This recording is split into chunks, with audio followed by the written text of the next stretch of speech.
Deacon Michael Goodreau had long considered the priesthood, and now at age 45, he is ready for ordination.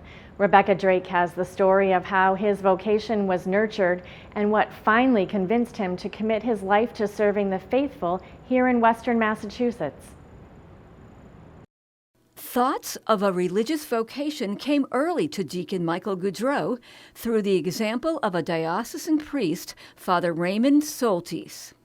I think he was just, his demeanor, you could tell, very, I wouldn't say serious, just very nice, welcoming, but you could tell he was a holy man.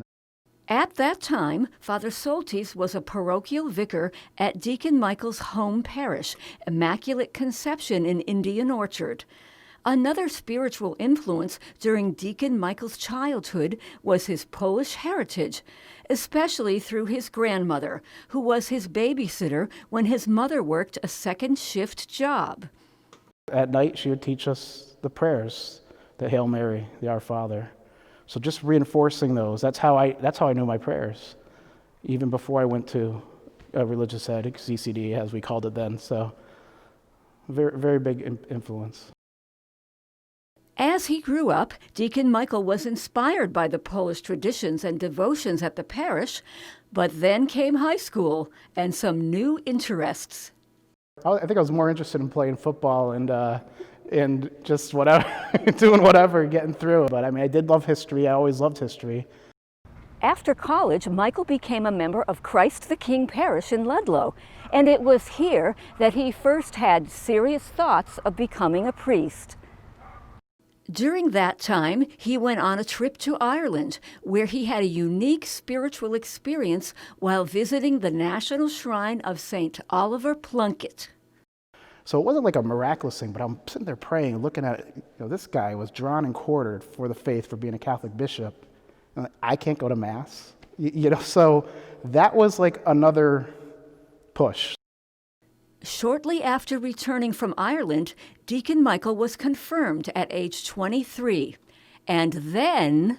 So it was right after that, I was like very enthusiastic about the faith, and that's when the pull for at first started coming for the priesthood, and I was like, whoa, Lord, whoa, I'm just being excited here. Even though I want to read every book on the saints in the church, I think I want to get married and, have children.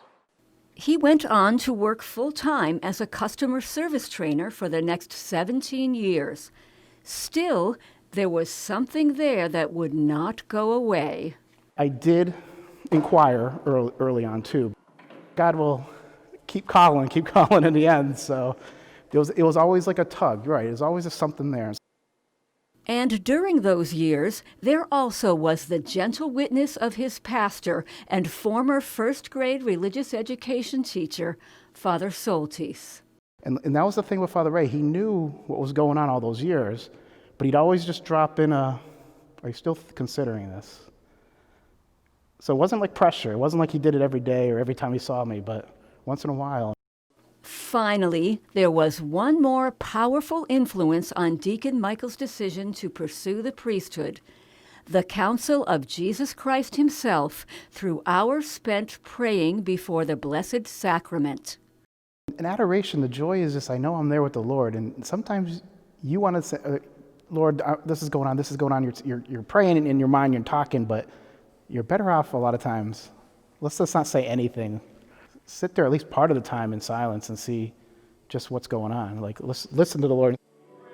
Now, in spite of the challenges of the pandemic, Deacon Michael looks forward with joy to his ordination, along with the other members of the priesthood class of 2020.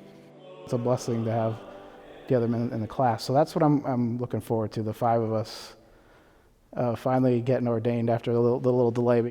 But what a great day, August 15th, the Assumption of the Blessed Mother. So what else can you ask for? A great day indeed for the Diocese of Springfield and the parishioners who will be served by 5 new priests in Western Massachusetts. For Real to Real, I'm Rebecca Drake.